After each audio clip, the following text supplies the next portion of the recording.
Alrighty. So today we have Tom Langley on the podcast with us. So he's a nutrition and movement teacher at Praxis, Canberra.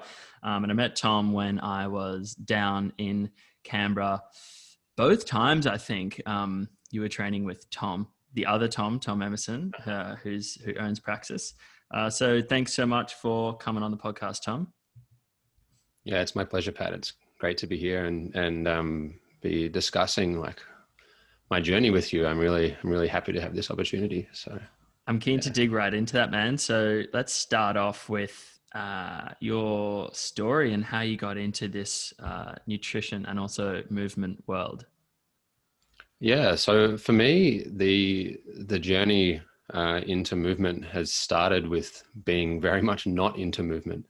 When I was a kid and when I was at high school and even uni, I somehow had connected movement and the physical with you know, like the mean people at school, and so I like purposefully avoided it, and I thought that any sort of sport or even PE at school was kind of not my thing.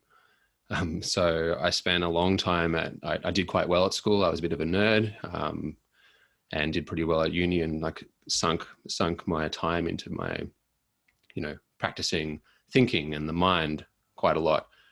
And as you can imagine, studying for 4 years at uni plus all of high school, I kind of became very ended up with all those injuries that we see a lot in our business, Pat, where people have been spending a lot of time sitting.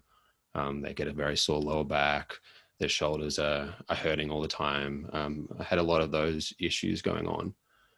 So eventually I decided to get started with just using an app on my phone to do a 7-minute workout. And this was when I was about 23 or so. So I got started with an app doing that. And I just really enjoyed working with my body, and doing this app happened to be just by chance, happened to be body weight exercises. So I was up there on the wall trying to do handstand push-ups, trying to do all of these things and doing a terrible job. And ultimately where this led was this actually ended up leading to further injury and further problems. And it was actually through an osteo who I was seeing to help me with my injuries. She recommended that I go and see Tom at Praxis back when he was just doing it out of his yard. When it very first started, she'd happened to meet him. I think the very first class he did, she happened to go to it for some reason.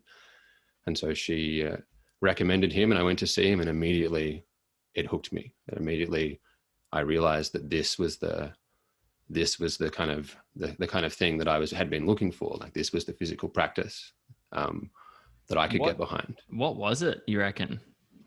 Was it just a feeling, or can you describe tangibly what hooked you about it? Yeah, so for me, what hooked me about it was that it actually didn't matter where I'd come from. It didn't matter that I hadn't been into sport. It didn't matter that I'd been a guitar player and a musician at school, and I'd been kind of nerdy and not really, I wasn't one of the boys or anything. And that just didn't matter. And it was the first time I'd actually had that experience of going along and trying to do anything physical and it not really that kind of story not mattering. And that's actually one of the main things that we try to do at Praxis, really, is we just want to move together, and we want to create a community of people who want to move together. So it doesn't matter where you've come from, and it doesn't matter if you can move already or whether you are just beginning, or even if Soishi, one of our other teachers, she works, of course, with people who are older, our elders, and the elders have a big, long life story, and it again doesn't matter where they've come from. We're just there to move. And I think that right from the start when Tom was doing this Praxis thing in his yard, he had that. element there. So cool, man. So so that's kind of how you got into the movement world. What about the nutrition world? What was your journey there? yeah, so this one was probably a fairly common story. When I was living with my parents back when I was at high school, I was eating fairly well because they were into cooking and were doing a pretty good job of keeping us all eating well. But then as soon as I moved out from home, I started to go for all of the snack foods as my major source of food. So I also happened to work at a cinema, and I was the stock take manager for the cinema, which meant that I was very on top of all of the stock that was going out of date, and all the stock that maybe there were, for example, we can't sell a choc top when it gets broken. So there's nothing wrong with it. It's just that the cone is broken. So we could easily just take those home and eat them. And so because of that environment, I kind of found myself with a glut of, Maltesers, choc tops, popcorn, like all of these sorts of foods. And it was just super easy for me to fall into the path of eating those things every day, all the time. And look, I actually don't think there's anything wrong with those foods, but they're definitely not an everyday kind of food. And so, yeah, then I moved into a share house, and in that share house, it was the kind of place where they kept Coke in the fridge. We shared our food. And again, there's nothing wrong with, the occasional can of Coke, but I got into the habit of having one every day. And before I knew it, I was just each day, waking up in the morning feeling a bit shit, to be honest, probably because of all the crappy food I'd eaten the day before, hadn't really been moving. And so I'd go, okay, well, I better have an energy drink or a can of Coke. And then I'd sort of start the whole process again and, go on that sugar high, sugar crash. And I just ended up with these quite poor habits. And before I knew it, I was gaining a whole lot of weight. I'd put on, I remember having to go and buy all new clothes for, I think I had to do it once. I went up to size 33 or something and had to buy all new clothes. And then it happened again. I had to buy 35. And then it happened again. I had to buy size 38 pants. And it was it was just this thing that I was in denial about as well. I just didn't understand why it was happening. I was just gaining weight, and that's how it went. And I wasn't happy with it. And so eventually, I had this experience that really woke me up to the fact that I wasn't happy with the path that I was taking.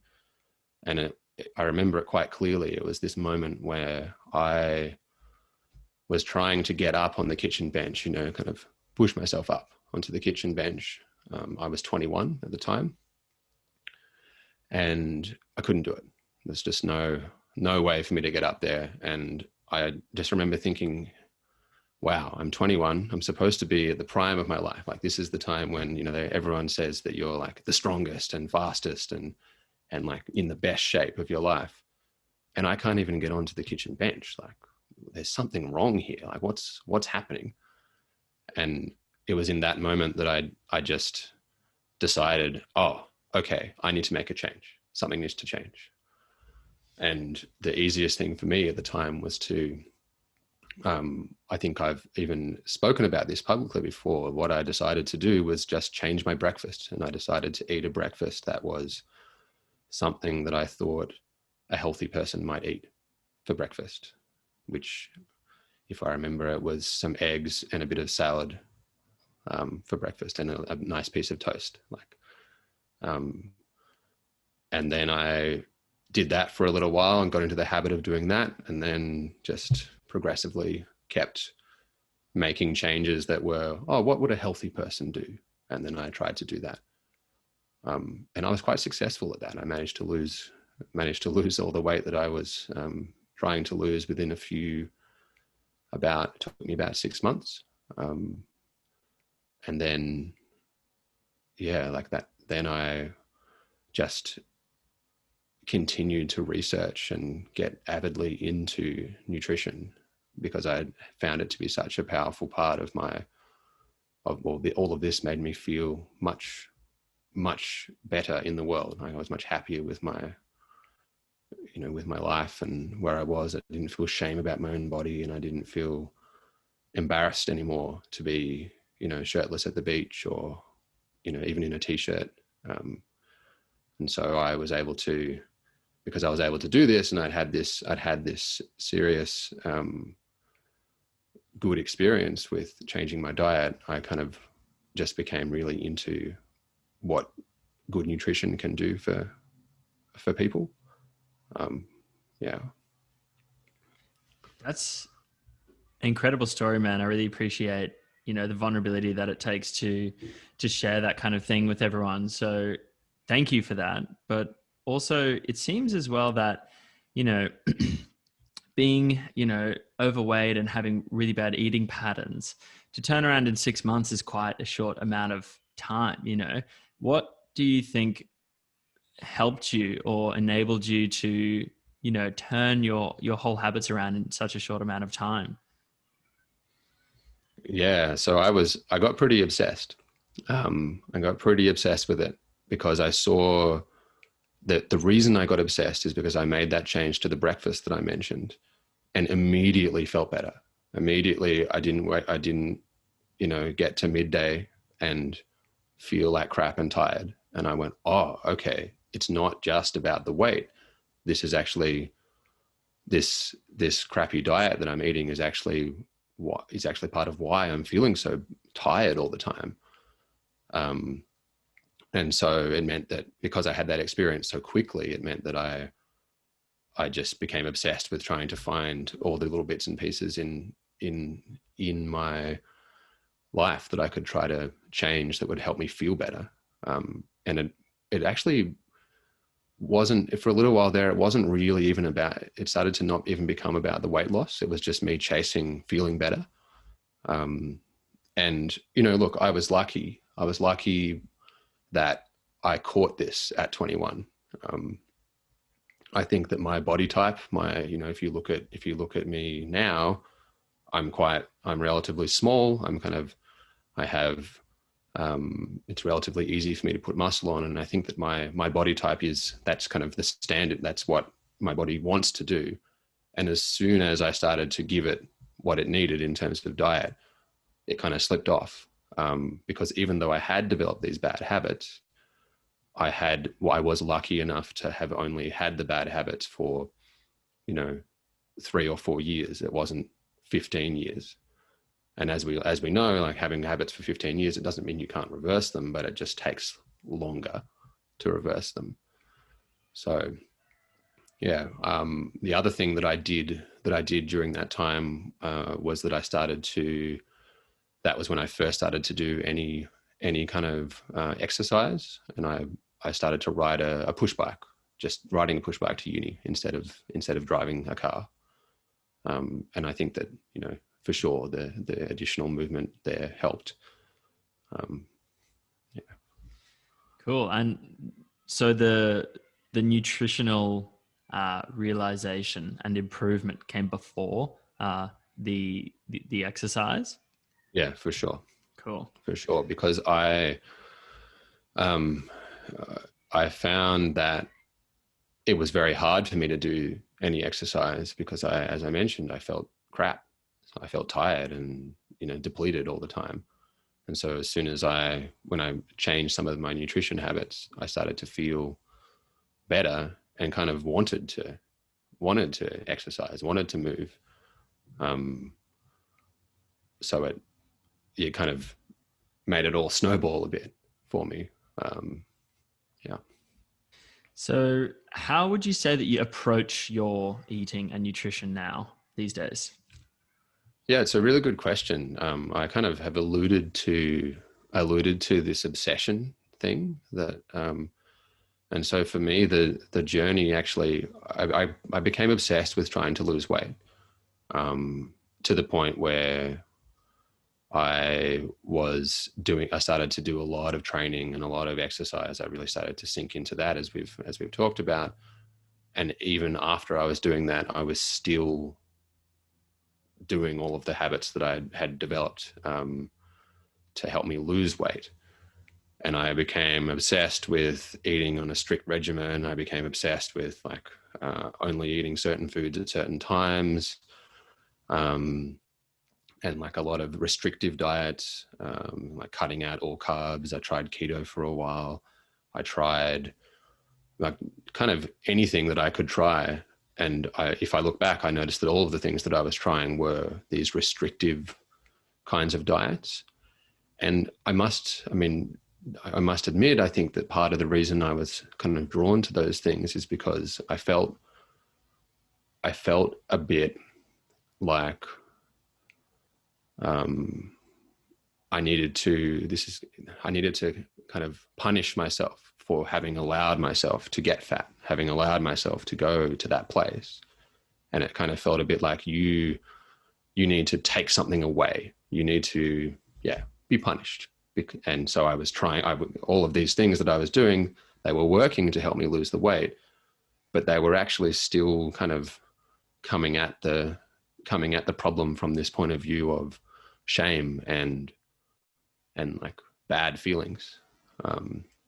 And so after a few years of that, and actually ending up having a few issues with again, going back to the same issues before, like ending up with energy problems and feeling tired all the time, and because I was doing way too much training and kind of punishing myself too much and not eating enough, and all of these sorts of things, it led me to actually be a lot less restrictive with my eating, and it led me to try to learn how to eat more intuitively, and trying to learn.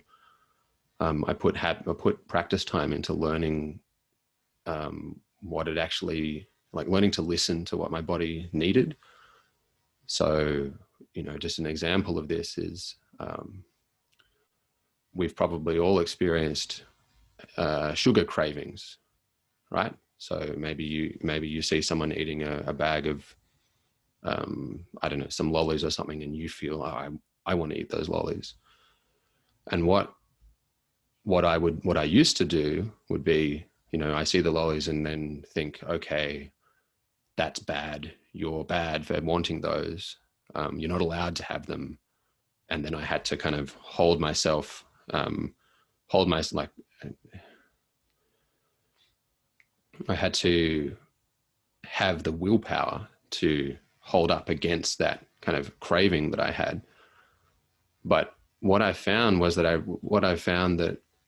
wasn't really listening to the body and really listening to what actually is that craving. And so what I ended up spending time doing is trying to, and this was kind of through a meditation practice, as well as like was through getting deeper into meditation, as well as other physical practices. I kind of realized, well, hang on, that craving isn't necessarily wrong or bad, but I've connected that craving to those lollies. Like, what is my body actually asking for at that time? And I began to realize and notice that these cravings that I had for lollies often only happened in winter at the end of a long day when I'd been doing a fair bit of training. And I would start to crave, at the end of the day, crave a whole lot of chocolate or something. And I kind of noticed, oh, well, what if instead of eating the chocolate, what if I give myself some other kind of easy to digest carbohydrate? So maybe I've cooked a stew with lots of veggies in it, and let's see, does that actually address the craving? And I started to notice that, yeah, it did. Oh, okay, so this craving I'm having for lollies isn't really about lollies. It's about the body asking for like some quick energy that's easy to digest.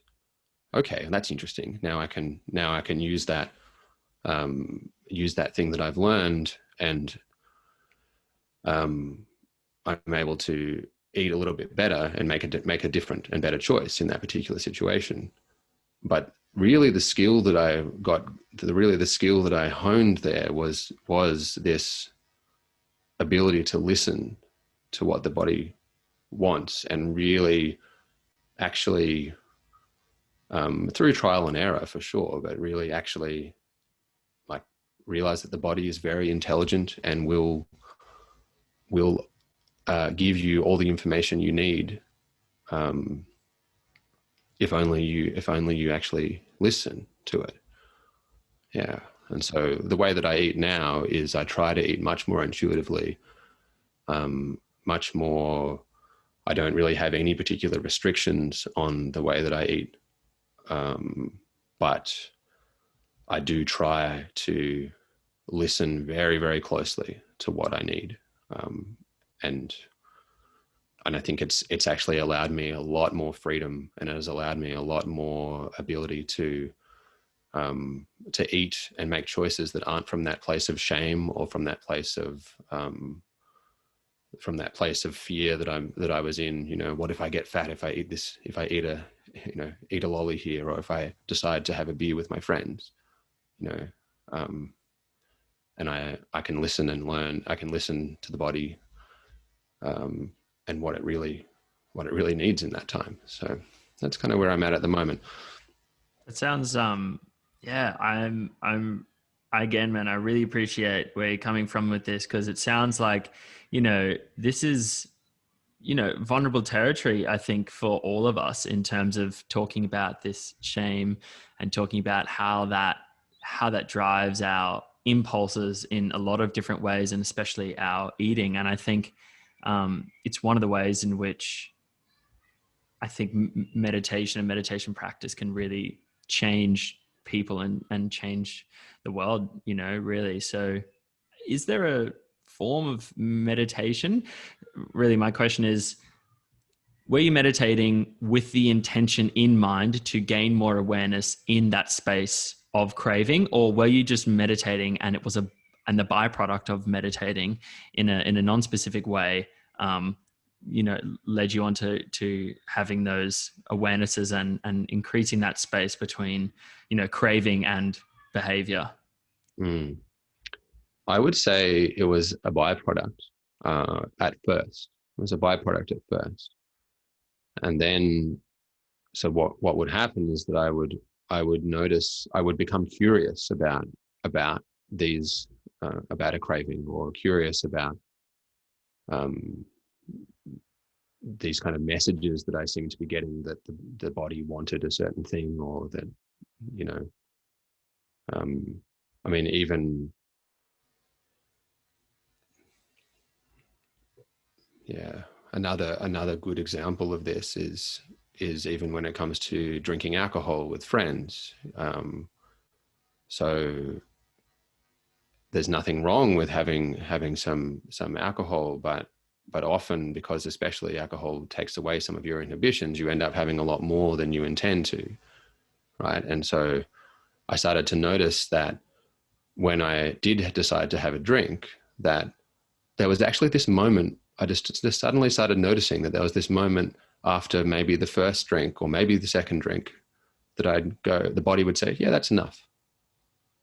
And I'd just notice it was just really quiet at first, this really quiet little moment of, that's enough.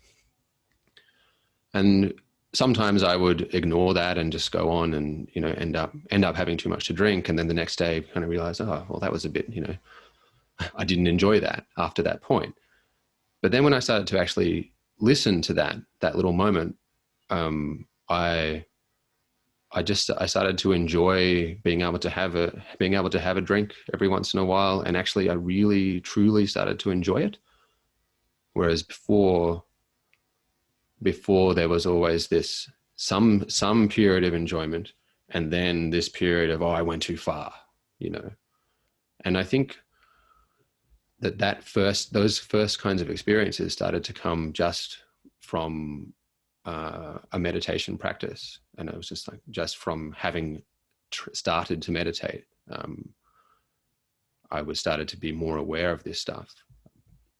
But then when I started to have, that alcohol is the example I use because this is where I noticed it first.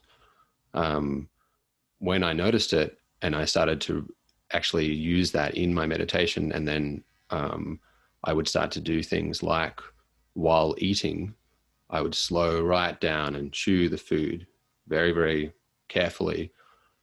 I call it a 30 chews practice. So I would sit and put the food in my mouth, close my eyes and chew for 30 times, like paying attention to all of the textures, the smells, the tastes, and really slow down and notice what I was feeling about the food. And I started to do that as a meditation practice and have a kind of one meal a day where I would eat the entire meal like that. And that really deepened my enjoyment of the food.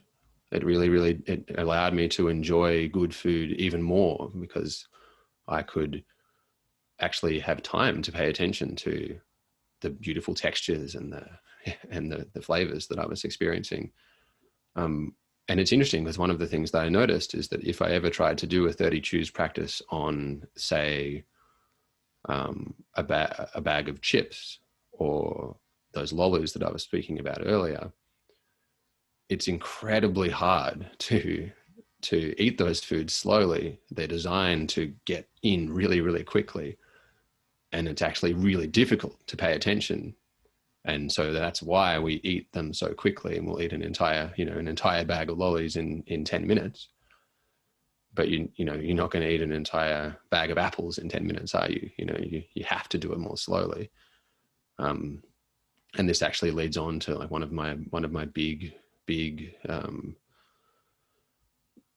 philosophies in eating well is this exact thing: eat slowly, pay attention to what you're eating, to all the details and how it's making you feel. And you don't have to do it all the time, but doing it at least some of the time, once a day, that's how you can bring this meditative kind of idea into your eating and improve your eating and improve your enjoyment of your food. I've had experience with this in the past, and I have come across these ideas and I have tried them. Well, I had tried them before this particular experience, slowing down, enjoying the food, but never really like 30 chews, 30 is a lot, 30 is 20 more than you want to do. You know what I mean? And I imagine that would be, that would really drill, hone that in and bring that home, that point that you're talking about. Mm-hmm. And I had this experience where my girlfriend and I went to a silent retreat, and you ate in silence, and it wasn't really, you didn't really interact that much with like anybody really, because it was more of a respectful environment of everyone's silence, and everyone doesn't need to be interacting and outwardly, displaying or, have the masks on effectively. And either way, every day we would eat in silence, and there were signs around the place and around the kitchen and where you would eat that would detail, what can you feel, what texture, what does it look like? And I've actually got a photo of it on my phone. It's really good. It's like a list of things, and it's almost like a protocol. It's like if you look at your food and appreciate like the colors and where it's come from and all of the incredible, for example, at the silent retreat, the food would be beautiful and they'd pick it that afternoon and cook it that afternoon, all organic, grown on site, like beautiful food. So you really looked at it and were like, wow, meals were different every time. And it's an experience. Both my girlfriend and I said that it was probably the best, if not one of the best parts, period, of the entire silent retreat was just the silent, mindful eating. Yeah, beautiful. Thanks for sharing that. It's so, all those things that you mentioned about connecting with where it's come from, connecting with like, the food system that we have is so vast, and we have this ability in today in Australia to be able to get our hands on all sorts of beautiful food at almost any time of year. And it's so easy to do that. But behind every piece of food that you eat is a whole array of other people who've brought it to you. They've driven the truck, they've farmed it, they've grown the seeds that the farmer bought initially to grow it. Like there's that whole array of people that made that food possible for you, not to mention the amazing diversity of the biology of the food itself and the plant, and for many plants that we eat today, the thousands of years of cultivation that we've done that have allowed that plant to, the tomatoes to be as big as they are, and the beautiful flavors in basil, or all of these things all of this history that the food has. And I think that what you've hit on there with this beautiful experience you had at the silent retreat is exactly the kind of thing that I think for many of us will help us to make choices in our food and in our diet and what we eat that are more helpful to us. Because if you can connect with the person who grew your food, then you're going to enjoy that food a lot more, and it's going to be really yummy to you because you actually know Bill, who grew who spent his entire year raising that cattle, for example, and moving it from paddock to paddock and putting all this effort into to help him grow it, and him, and you've been to the farm, and it means that you're going to enjoy that steak, just for example, a lot more than if you just if you don't have that connection. Yeah, beautiful. Do you, you mentioned before we talked about the food production system influencing what we eat and our diets. How do you see that happening? Yeah, so I spent, I mentioned that or maybe I haven't mentioned, but I've worked in an office for quite some time. My life as a movement teacher only began a couple of years ago. And before that, I was working in the agricultural research space. And so I spent a long time working in the grains industry, and also the meat and livestock industry, and lots of horticulture industries, macadamia nuts, like all of these sorts of industries. And I think one of the factors that we, as a normal, a sort of a standard consumer of food that we miss, is that so many of the reasons why the food that we eat is the way that it is actually related much less to whether it's healthy for us or good for us, and related much more to factors like how easy it is to transport, what its shelf life is, whether it's easy to grow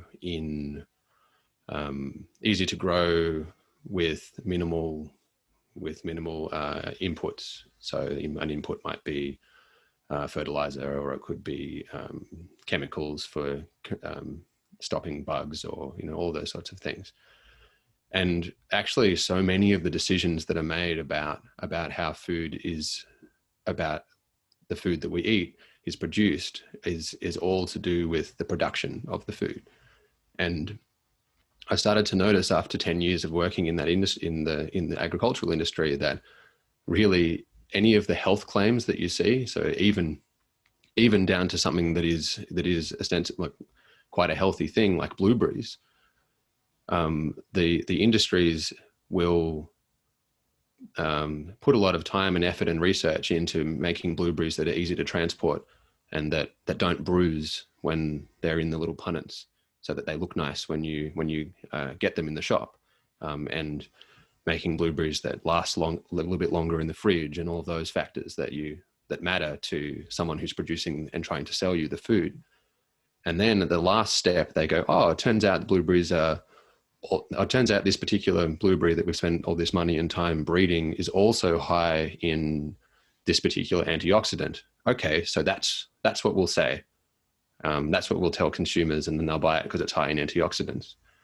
And it's not to say that that's not true, but it's just that it's sort of a little bit of a different point of view from, it's a bit of a different point of view than if you were to develop a food right from the start that was specifically, because it was healthy for a human to eat. And I see this in many parts of the industry, right? So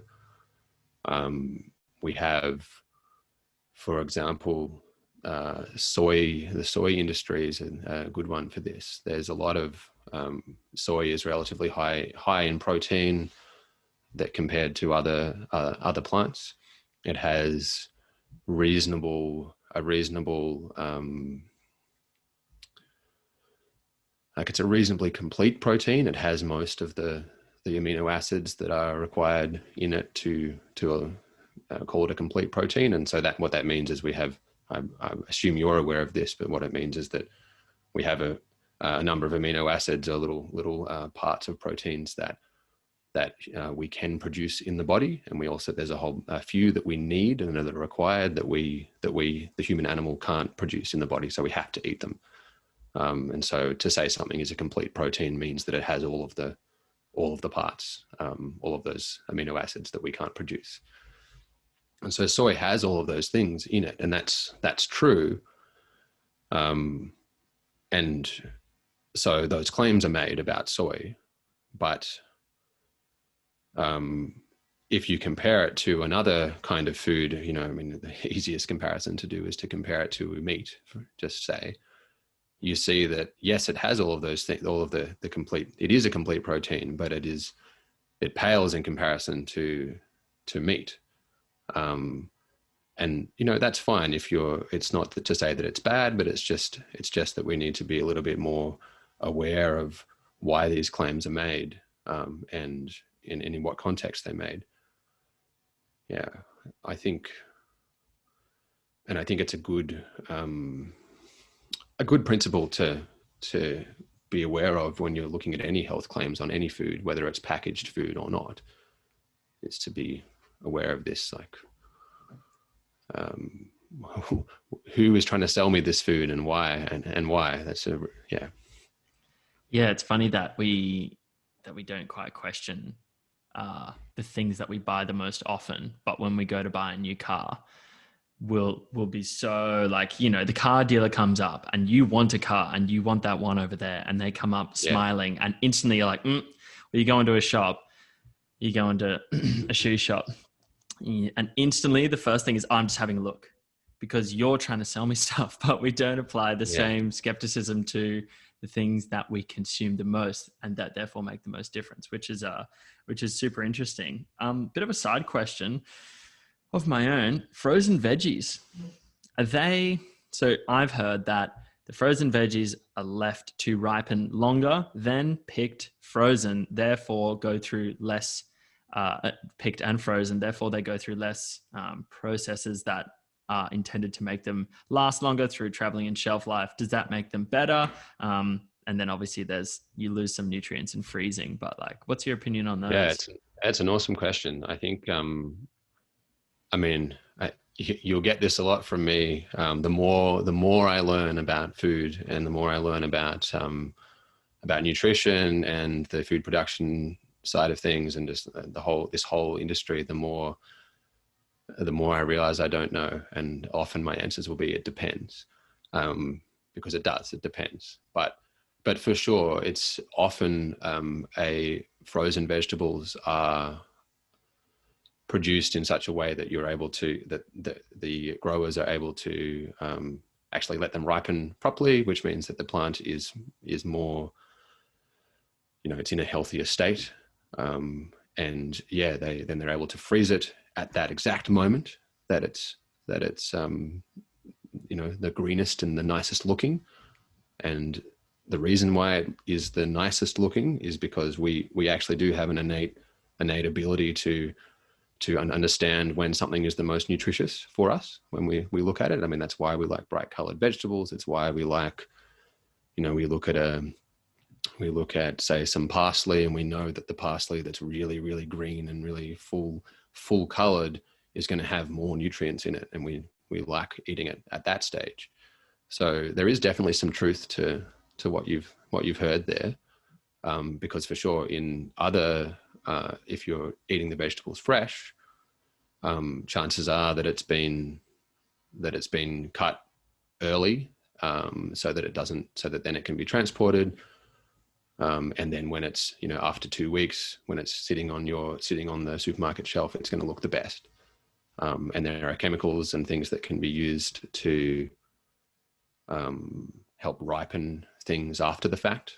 And so you would have seen this in action when you can put avocados near bananas, because bananas emit a ripening chemical. And so there are synthetic versions of that chemical that can be used to make things look nice on the shelf, and they are used for sure. So yeah, there's definitely some truth to that. Truth to that. Yeah. It's hard, man. It makes me a little bit fatalistic about buying stuff from the supermarket. Obviously, I guess we can come back to only do the best we can. Yeah, we can come back to how we might be able to buy more locally and stuff. But I did want to ask you about supplements, and if you use them, what you reckon of them, stuff like that. Yeah, so I do use some supplements. When I was obsessed with losing weight, I definitely used a lot more supplements and was like always buying all these things from iHerb and like experimenting a lot with different supplements. And I've really dialed that back because supplements should be supplements, right? They should be things that help you. They should be things that you take to help you get things that you're not quite able to get enough of in your normal diet.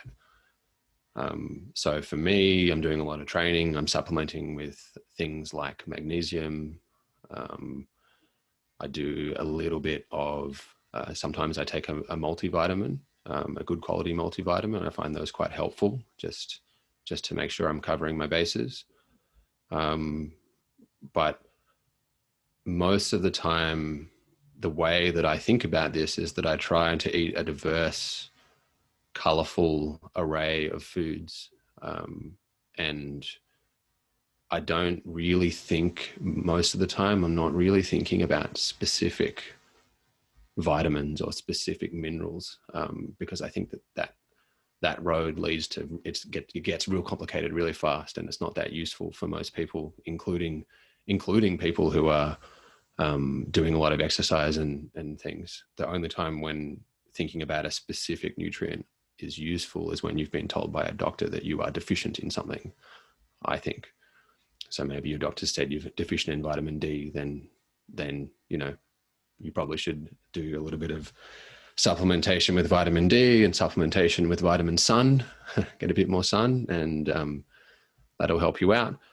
But for the most part, it's just about diversity. And that's diversity in,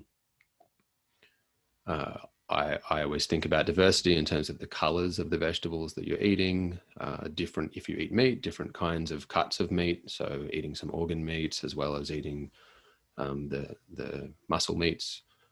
And of course, different, sometimes eating poultry, sometimes eating red meat, like eating different kinds of meat, if that's your thing. It's also about cooking methods as well, because as you mentioned before, when you asked me about the frozen vegetables, definitely the way that we process our food affects the compounds that are in it.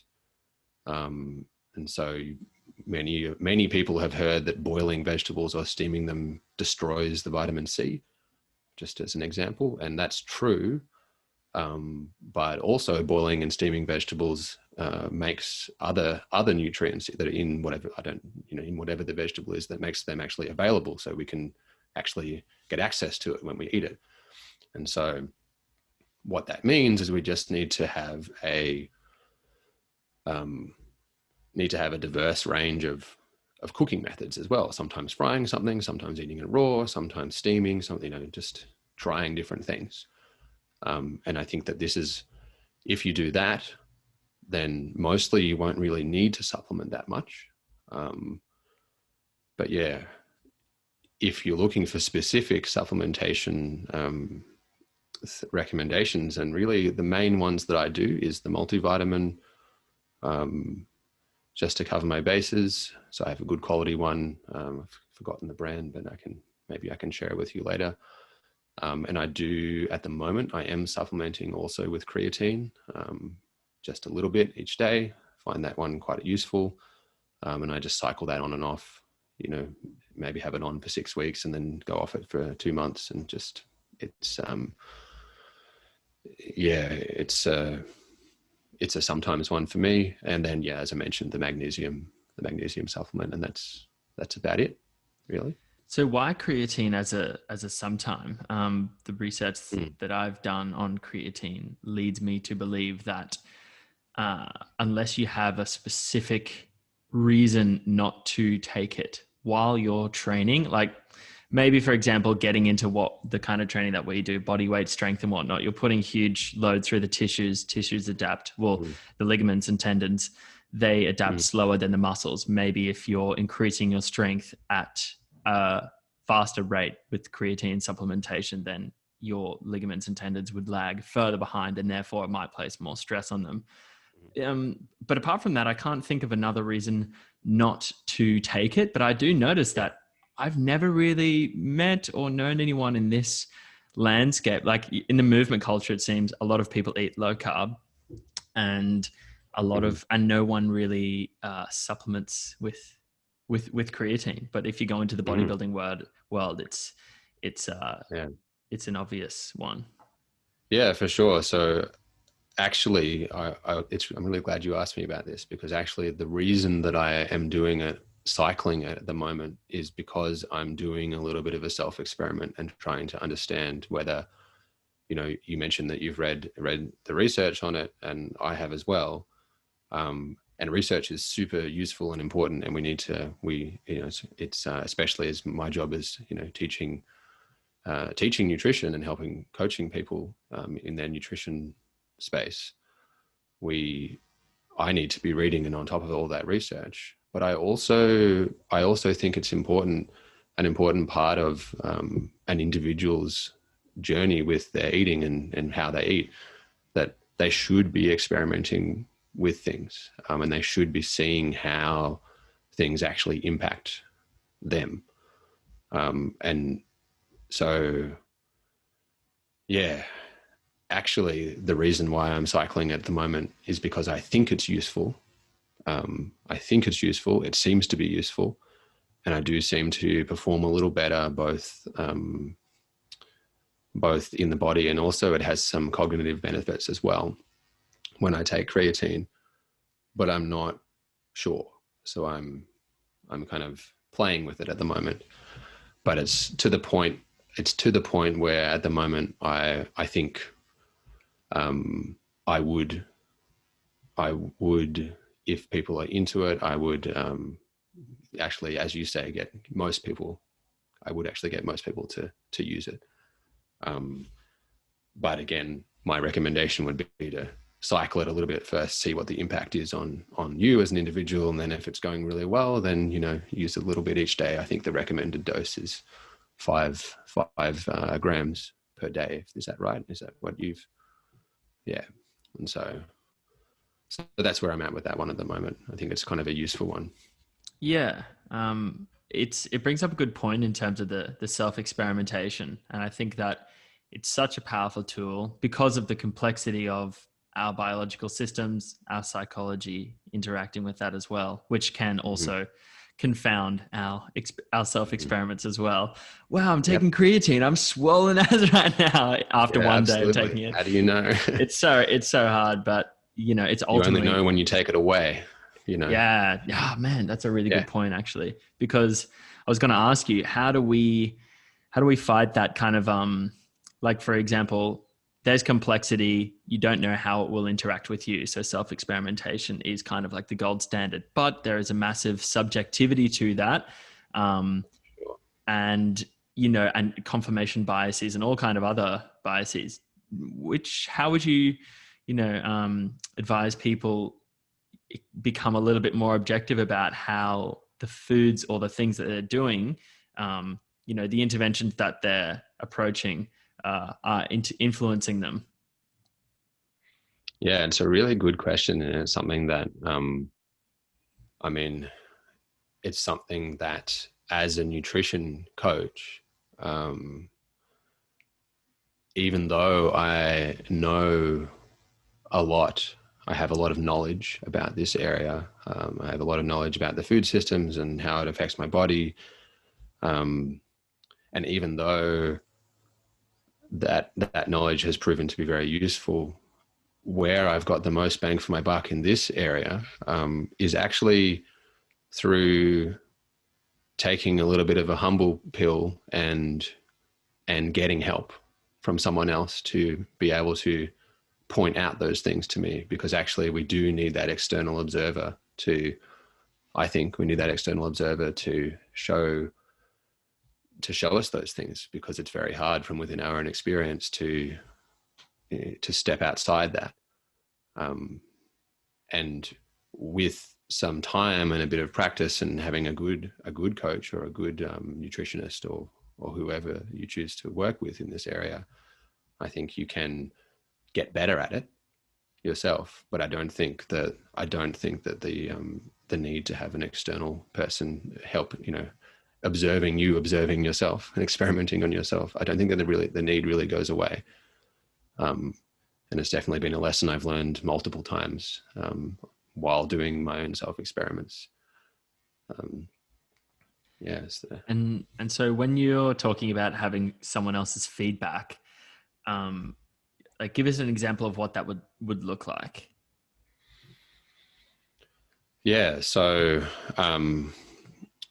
at the moment, with this creatine experiment, for example, I had a theory. The theory was that the creatine was helping me to perform a little better in my movement practice. And the theory was also that when I took it away, that the performance would go down a little bit. And of course, because I have that theory and I'm the one doing the experiment on myself, then chances are that when I take the creatine away, that's what will happen, because I create that in my own mind. So what I have done in this particular experiment is, I have multiple teachers who are helping me with this, and I have one teacher that I've told, and he is aware of this experiment and is keeping me honest with it. And essentially what I'm doing is that I'm recording my performance as part of my movement training, and recording all of the inputs in terms of creatine and when I'm not taking it and all those things. And I'm at the moment just collecting data on that, and then we'll look at that together, essentially, and he'll help me to see, I'll analyze it first, and then he's going to have analyze it as well, and help me to see whether I'm kidding myself or not. So we haven't got to that analysis phase with this with him yet. So I'll have to let you know. It sounds if like I'm kidding myself. It sounds like a good, a really good way to go about it in terms of tracking, gathering the data, and then actually spending the time intentionally to look at the data, and if you can see any patterns. And I think that's just tracking. Even if you don't take the time to look at it, you can usually notice patterns. Just tracking has been so huge in my own training, and I think that's a really good point as well about taking it away.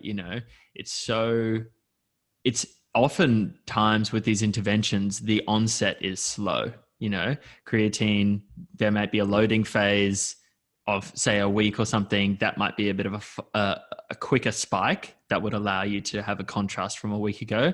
But most of these things take I don't know, maybe a month up to, to Yeah. slowly transition. And it's so hard to notice. I think that taking away technique is really good because although it may be confounded by some confirmation biases or other biases, you get much more of a sharp change, which, will allow you to have so much better, to be able to increase the resolution on whatever pattern may Yeah, emerge. absolutely. Um, Absolutely.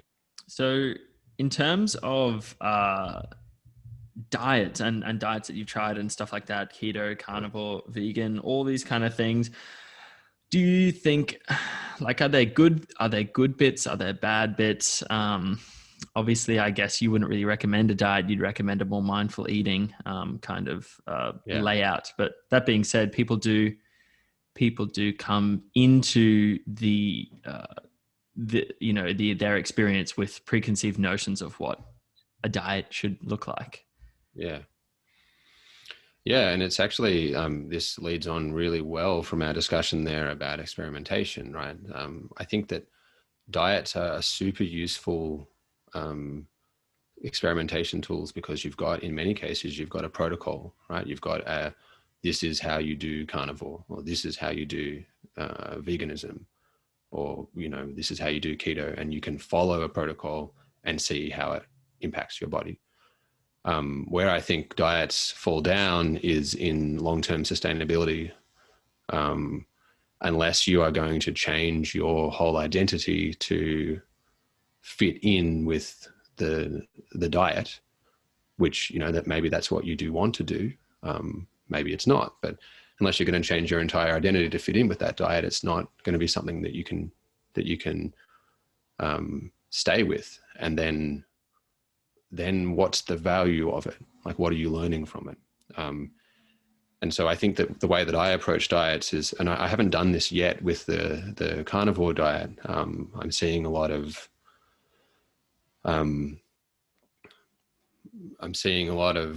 fuss about the carnivore diet. Seeing a lot of interesting things there. Some things that concern me, but especially like most really restrictive things have some issues. But I am curious quite often when we see these kinds of diets and they appear to be working super well for some people, it's clear that there's something to it. I'm not sure if the thing that's to it is what they're saying it is, but there's some element of truth in there. At the moment, my theory about the carnivore diet that is the useful thing in the carnivore diet is mostly the eating of organ meats. I think that's probably very, very helpful. But maybe an even better example, because I actually did this, is the paleo diet. So years ago, when I was starting this journey, I decided I would try to do paleo for a while. And of course, paleo comes with lots of different protocols, and there's a whole, there's a whole host of different ways to do that particular way of eating.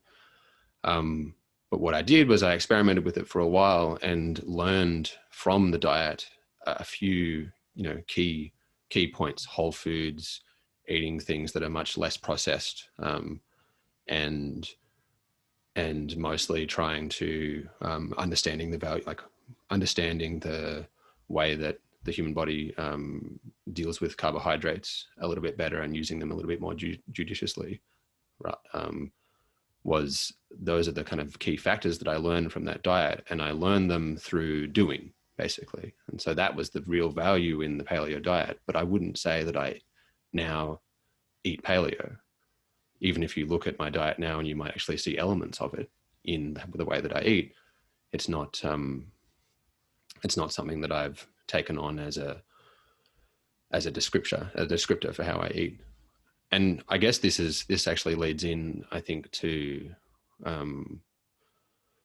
really the important point about what I would say to anyone who is coming to me for nutritional advice and wanting to get advice on how to do, say they come to me and say, I want to do carnivore, or I want to do keto because I've heard that it's helping me, it'll help me to lose weight.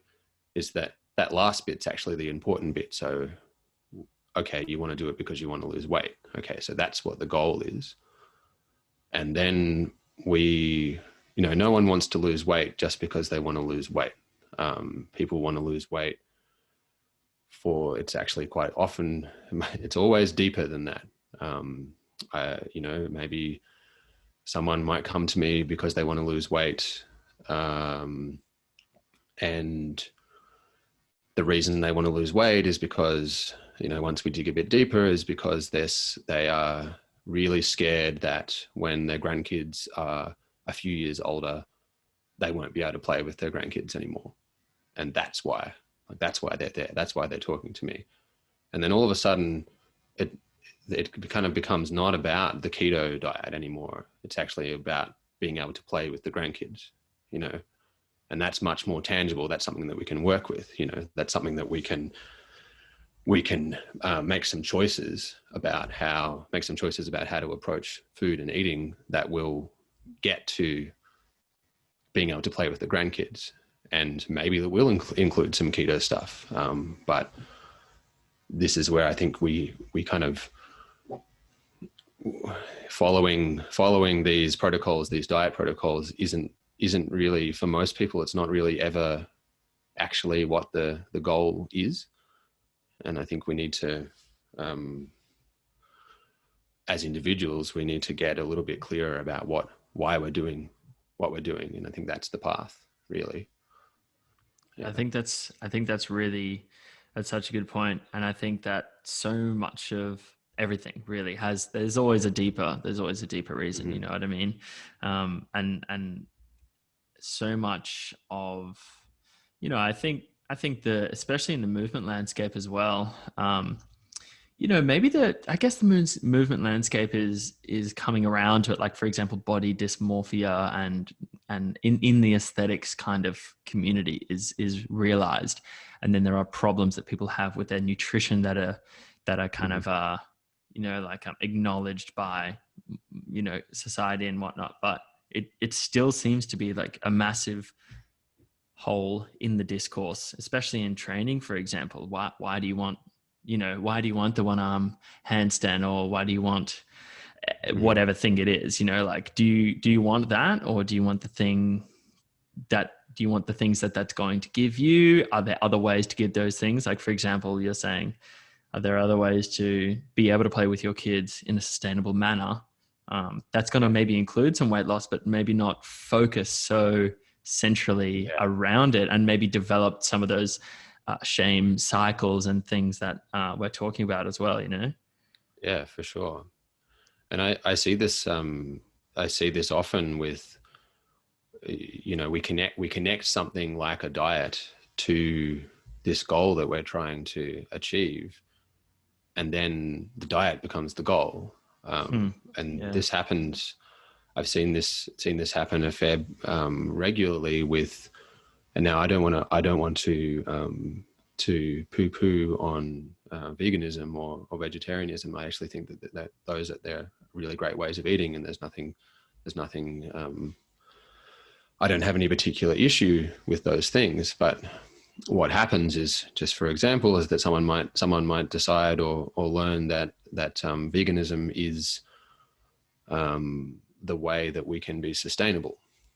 And then they care a lot about sustainability in terms of environmental sustainability. And then it becomes the only way that that's going to happen. And then it's the only choices that are the right choices are the vegan choices. And now, I mentioned earlier that I worked a lot in the grains industry, and I spent a lot of time looking at the way that things like soy and pea and all of these proteins that are common in the vegan world are produced. And let me tell you, there's a lot of very, very unsustainably produced pea and soy proteins. And in fact, some of the ways that stuff is grown is like kind of horrendous. And if you compare that to the farm box gum grazing that I get a lot of my meat from, where they're doing regenerative agriculture and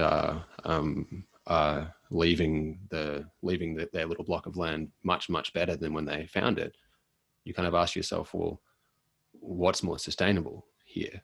And I would say for sure it's the actually choosing to eat some of the meat that's grown at box gum grazing rather than choosing to eat a soy thing and being vegan in that particular context. But of course, there's plenty of things that, that's just an example. There's plenty of things in the meat industry that can go wrong as well. But it's just getting into that, taking a step back and trying to understand, well, why am I actually trying to do what I do? And what is it that I'm trying to achieve here? What's my goal? Can actually give you a lot of clarity around what your choices should be. Yeah, you can, it's definitely an interesting perspective to take. If you weren't on a particular, you didn't have an alliance to a particular diet, end of the spectrum. I guess the spectrum's now commonly made up between carnivore and vegan and whatnot. But, yeah. If you didn't have an alliance and you were to just analyze the sustainability of what you were eating and you didn't have other considerations, like for example, a lot of vegans have animal welfare considerations, and also they just don't want to eat animals, even if they're treated perfectly well. That's good choice. Of course. And yeah, it's obviously so much more complex when there's different lenses put on it, and there's I'm sure there's different levels of sustainability as well. Like, for example, this is an interesting one about like kangaroo meat, for example. As far as I can tell, and I've not done much looking into this at all, but kangaroo meat, I don't think kangaroo meat's farmed, right? It's just kind of like a lot of kangaroos in Australia get shot because kangaroos are pests and they eat a lot of the plants that we're trying to grow for humans, right? So it's like an inefficiency problem, or plants that we're growing in general. And so a lot of the kangaroos being shot, they then get turned into meat that humans can eat. So therefore it's a more sustainable thing. But if everyone ate kangaroo, we'd then have to start farming kangaroo, Mm-hmm. and then we'd have the same problems with kangaroo mass producing of kangaroos as we do with the mass producing of cattle and everything like that as well. Yeah, it's complex. And we, the reason why kangaroos are a so-called pest is because kangaroos are plains animals, right? They want to live mostly on grassland, and they'll spend a little bit of time in wooded, bushy areas. But then when Europeans came to Australia, we cleared a lot of land and made a lot of land all of a sudden didn't have bush on it, and it's now grass. And so kangaroos thrived and their populations exploded. And now there's way more kangaroos than there used to be in Australia. And so it's and to the point where in some cases the kangaroo populations are so high that the amount of grass that's available to them to eat is not enough, and they can explode in spring and then they all die horribly in the summer. Wow. In this horrible starvation ways, because there's actually not enough. I didn't realize that kangaroo family. Yeah, it's that's why cults happen, is because there's a we know how many kangaroos a particular amount of land can support, and what happens if the cults don't happen is the kangaroos just will die of starvation and thirst instead, which is not real nice for them.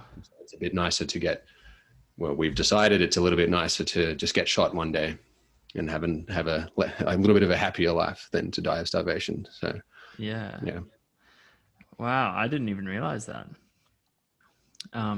So in terms of back into more of the micro stuff, carbohydrates definitely, again, so this question kind of came from the movement community. And, when I was at university and we were learning about nutrition, what you learn is you need carbohydrates for high intensity exercise. Therefore, I actually remember one of my nutrition lecturers bagging on about keto a lot, because it's obviously like a fad diet at the moment. It's receiving a lot of attention, and it's curing all of these things, and people are, it's doing everything, just like every diet that becomes a thing is doing everything.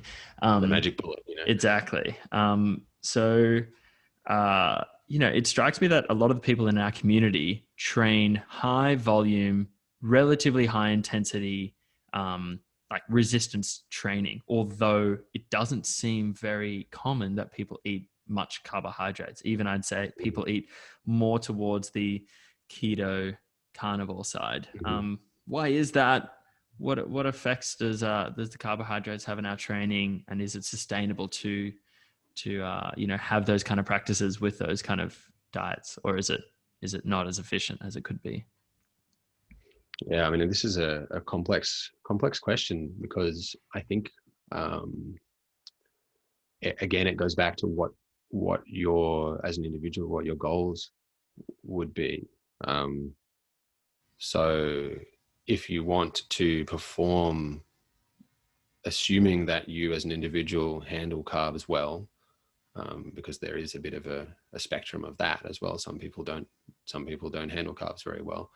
Others handle them really, really well. So assuming that you handle carbs well, if you're doing the amount of training that the people in our community are doing, then there's chances are, you'll probably perform a bit better if you're eating carbohydrates. It's definitely true.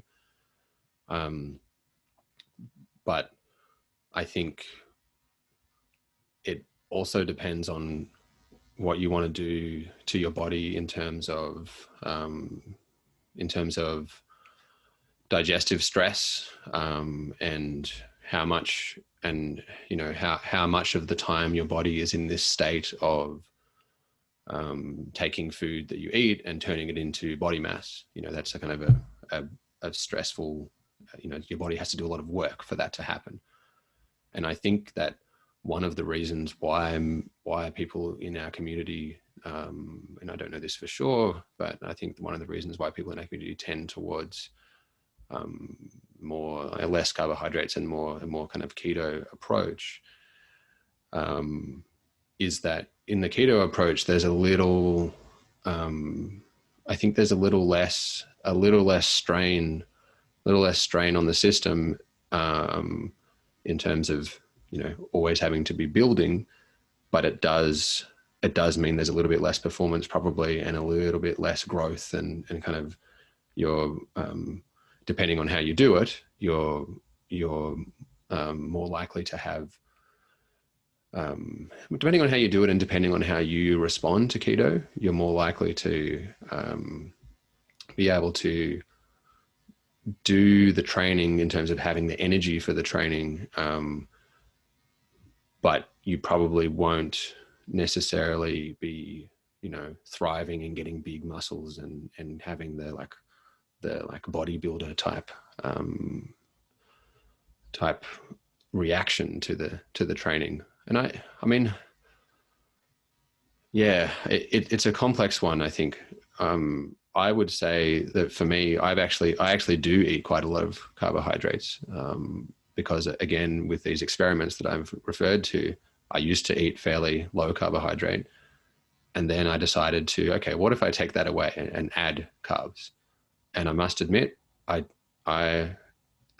perform better, much better now, and everything has gotten a lot better since I did that.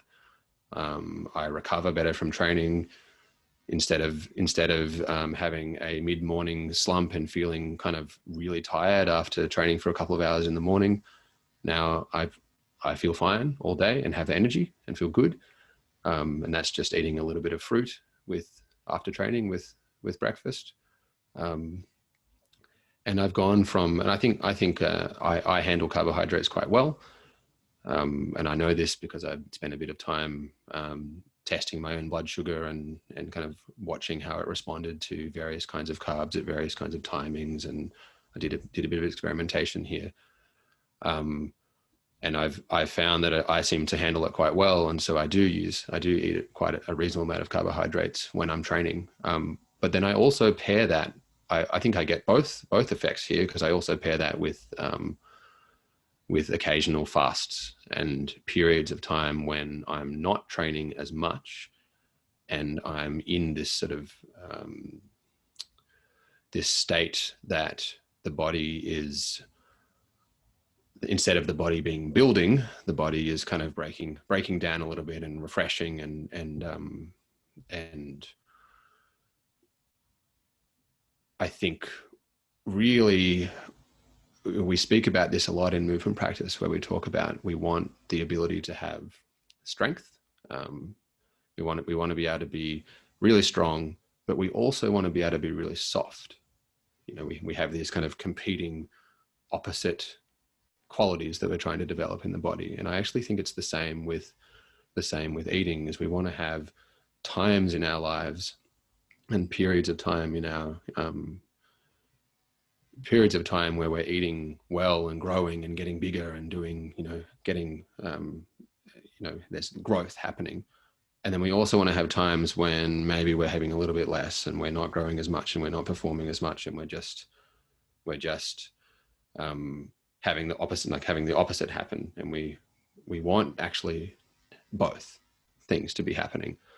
And the reason for that is that we could just grow all the time, but chances are that's going to affect our longevity. We're probably not going to live as long. We're probably going to have more issues with inflammation and more, just generally being tired. And like when we get older, we're going to have asked our body, spend a lot of time asking our body to do a lot, and it's going to be tired and sore and old. But if we spend a little bit more time where we're not asking so much, then we are going to have a little bit more longevity. And so it's like, for you as an individual, where's the line? Do you want to live longer, or do you want to live bigger? Yeah. Yeah, man.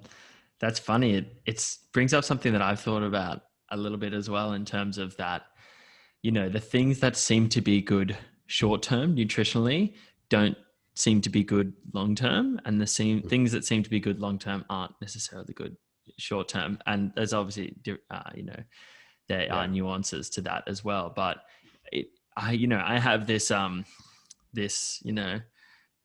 completely random theory that could be completely wrong or not. But I think that some of the benefits that people get from keto and carnivore style diets are because, I don't know what you know about this, but I believe that fiber is actually relatively hard on the gut. And just like training is hard on the muscles, fiber kind of, it asks a lot of the gut, and therefore it has to be kind of healthy and robust and releasing all of these chemicals. And the biome is also like flourishing, and there's a balance between all these things. But as you're saying, fasting is the massive piece that we are pretty much missing in especially modern society. As far as I've heard from scientists and people who know about the past, we went through periods of fast and famine. I'm sure there were cavemen though, and cave women that went through just total gluttony, because they controlled the resources or something, and they were smashing, whatever kind of food they could get all the time, and they were fat as. But the theory is that we're supposed to have extended fasts, and that they're really good for us. And I think that a lot of the reason that people get benefits from keto and carnivore is because they take all the fiber out of their diet. It kind of simulates a bit of a fast. They get a bit of rejuvenation from the lack of fiber that they would have gotten from fasting had they did it.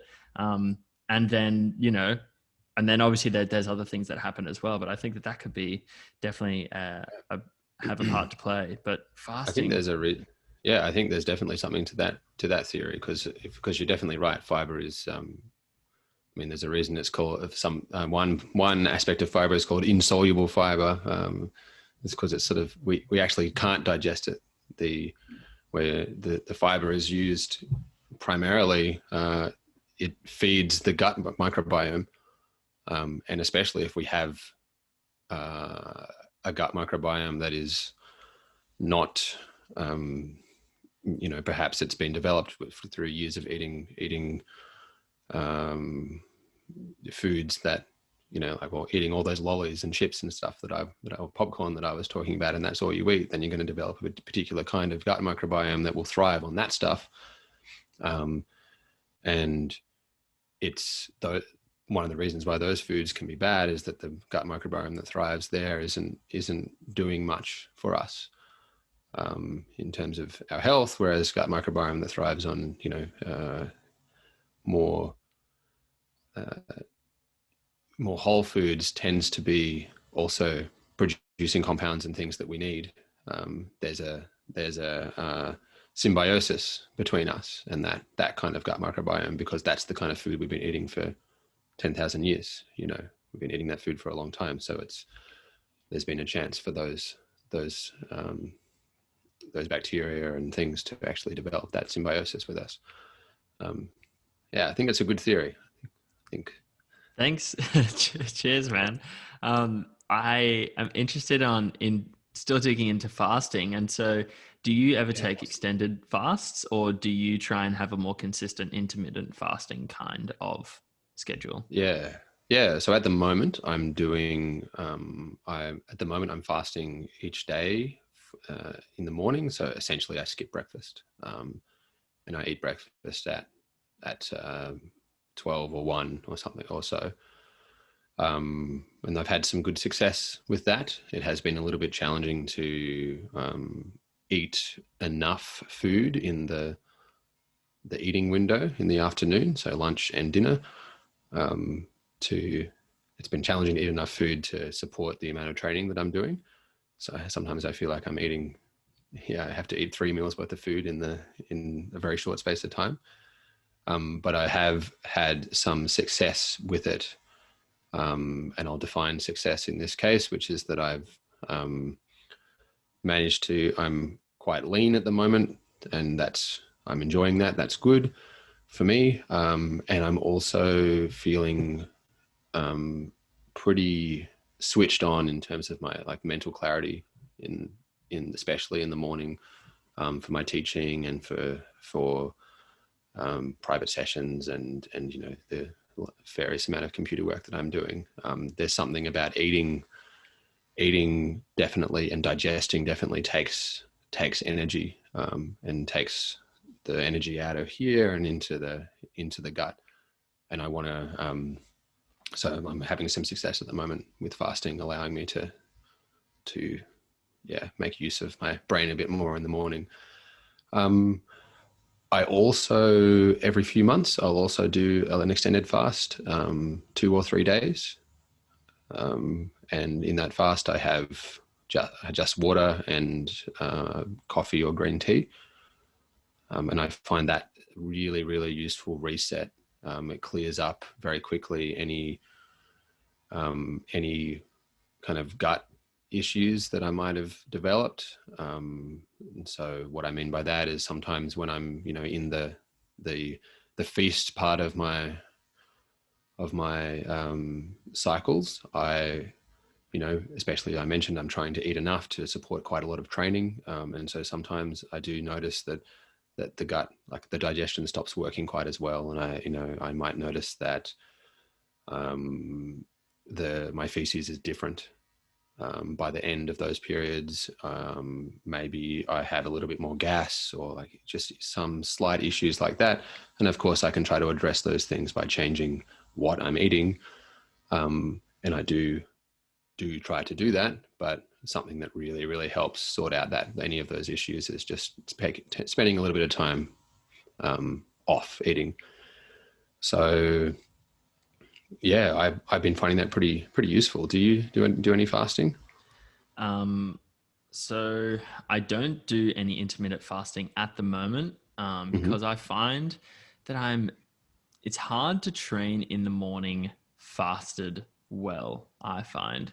And I don't I don't know, I love to drink coffee. I've been getting back into it recently, but I know that it's kind of like one of those short-term things. I can just feel that it's not that good for me. It's not that good for my sleep. Even if I have it in the morning, I haven't had coffee now in 3 or 4 days, and my sleep is so much better. Even if I have it in the very morning and the half-life is 12 hours and all this stuff, it still seems to make a difference. And I've noticed that every single time that I've had a coffee on and then a coffee off phase. But I love coffee so much. I wish that I could drink it all the time. And I wish that, decaf was as readily available and as good tasting as normal coffee and everything like that. But yeah, so I don't intermittently fast at the moment. I do play with that sometimes, and I'll skip breakfast sometimes. I do like to get a longer fast in every now and then, but I have not done that in, I don't know, 5 months or more. But I have experimented with 2-3 day fasts. It's something that I want to get back into. And actually, this is the final week of my current training block, and now I've got 2 weeks of kind of like play and deload. So I think that's usually the time that fits in really well with the training, where I can be like, cool, it's a deload week, or I'm in between blocks. So therefore I'm going to take this opportunity to fast because my performance isn't necessarily the most important thing. And so I think that, having that phasic or cyclic kind of nature of the training is super handy, because it gives you a break. Because a lot of people say, oh, well, like I won't be able to train hard, I won't be able to do this. And then, if you have phases and deloads built into your programming, then it gives you a chance to have a bit of a rest and rejuvenate. But what do you reckon? Do you think that, because I've heard that your body goes into some kind of state, I can't remember what it is, but it's when your cells start to use other cells in your body as fuel, and therefore the weakest ones. Autophagy. Yeah, that's it. Autophagy. And I think people have speculated, or there may be evidence to support that what is it? One more time. Autophagy. Autophagy. That's it. Yeah, that's how I say it. Autophagy. I've lost it. Anyway, that phase is where like the cancer preventing benefits are, because of, all of those weaker, more likely to spontaneously differentiate into like a cancerous kind of tumor cells lie at the bottom of the cell gene pool, and they're the ones that get eaten first in the autophagy phase when you're fasting. Do you think that there is any like, in terms of our muscles and all of the systems that run our movement, do you think that there's any benefit to fasting, or do you think that those benefits are more systemic, and that the things that are going to make you recover the fastest only have stuff to do with energy intake, which is what we're pretty much taught in terms of nutrition? You need nutrition, you need energy to rebuild. So eat energy, you will rebuild faster. Yeah. That's an interesting point. I try not to think about food as energy. Instead, I think about food as like food is it's information that we use, and we eat it, and we eat food, and it's information that we give to our body that helps us communicate what story we're trying to tell with our body, really. And I find that kind of empowering, because it means that any individual meal or any individual food that you eat isn't your whole story, but it's more about how they all add up over time. That's what the whole story is. It's more about the whole. And I guess that gets back to, I think that gets back to your question about how fasting impacts, recovery and, the movement question. And I think that we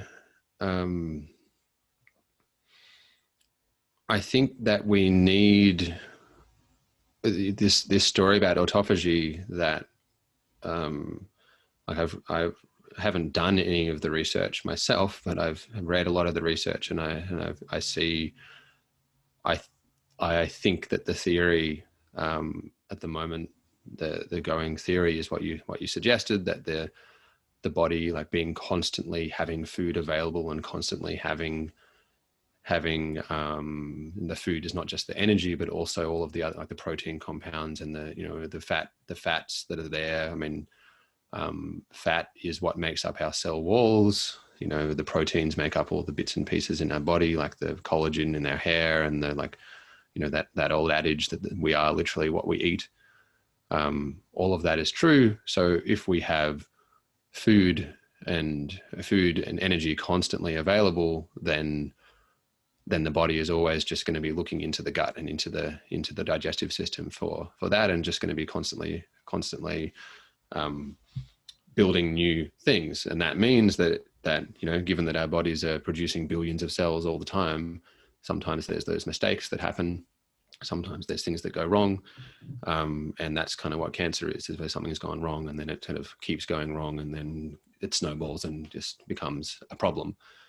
And of course, like, I'm not a cancer doctor. There's a whole lot of details here that I'm not, and different cancers are completely different and all that stuff. But as you say, the research seems to show that at least for some kinds of cancer, periods of fasting mean that the body will look into itself, look external of the digestive system, and look into muscles and into other bits and pieces, and try to use those cells. They're first on the list, as you said, the broken cells, the cancer, the pre-cancerous cells, I think is what they're called, and use those cells to build new things, or to repair muscle damage or the like. And I think that that's actually a really important part of recovery, and a really important part of muscle growth is having these periods of not just having lots of material available. And I think for these reasons that we've just been discussing with the cancerous cells, it's also like, even if the cell isn't actually cancerous, there's definitely a quality aspect to the cells that we produce. And then we know this because for example, for a long time we've been a long time, it's sort of passing now, I think it's sort of becoming much more mainstream now, that actually fat isn't necessarily bad for us. But for a long time we were told to eat lots of what were so-called healthy fats, which was the margarines and the butters and those sorts of fats. And we now know that those sorts of fats are pretty poor quality, and if they're pretty poor quality, and they don't make, I mentioned before that fats make up our cell walls. Those kinds of fats don't do a very good job of being a cell wall, and so the cell walls are a little bit more porous, and the cell doesn't work quite as well. It's not necessarily precancerous, it's not that sort of issue, but it's just not quite as good a quality. And so eating better quality fats means that you can start to maybe rebuild some of those cells with the better quality fats. But if there's never a moment where the body is actually looking around and trying to go, okay, not that the body has this kind of, the body's not doing it in this manner, but if you never have these times when the body is looking around and looking for, okay, these cells I can get rid of because now I've got all these other better ones, or I've got this other material over here that I've been storing that I can use to make better quality cells. If there's never that time of breaking down happening, then those cells will all just stay there, and then you've got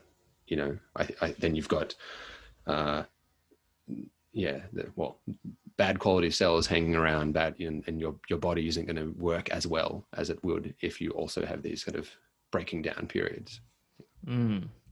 So what do you think the future holds for food? Are some of the problems that we see going to be alleviated? Are there going to be some problems that are going to increase? What do you think the future holds? Yeah, it's a good question. The production, I think I've said it's a good question to many of your questions. You're asking me good questions, Pat. Thanks, man. The production side of things is really, I think in Australia we're going to have issues with water. And there's going to be, I know for example, that there's been a lot of research put into, a lot of dollars and time put into trying to produce breed plants and animals that are better able to handle less water. And I think that we don't really know what the impacts of that having those organisms around is going to be yet. So I think that yes, for sure, the lack of water is going to be an issue.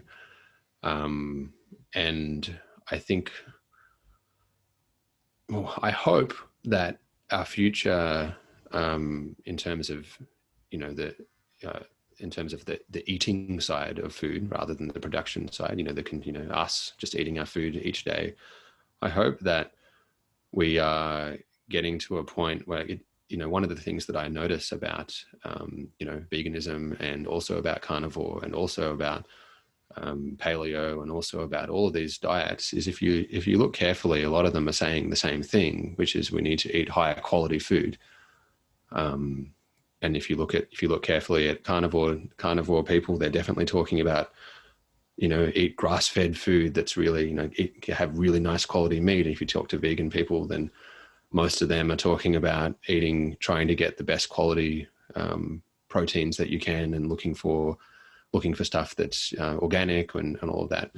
And I think that that's actually the one of the key aspects of eating well, is actually worrying a little bit less about the quantities, and worrying a little bit less about all of those sort of grams of protein and all of that sort of stuff. Of course that matters, but it's not, I think probably the most important thing is the higher quality aspect of things. And so what I mean by that is it has more nutritional value in it, which means, to go another step, what that means is it has more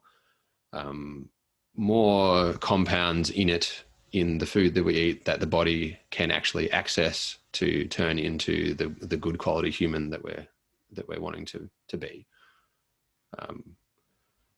And that's it really. I think that I'm hoping that, given that all these different diets and all of the discourse around diet, even though it is sort of splitting off into camps sometimes, a lot of them are actually talking about the same thing, which is quality.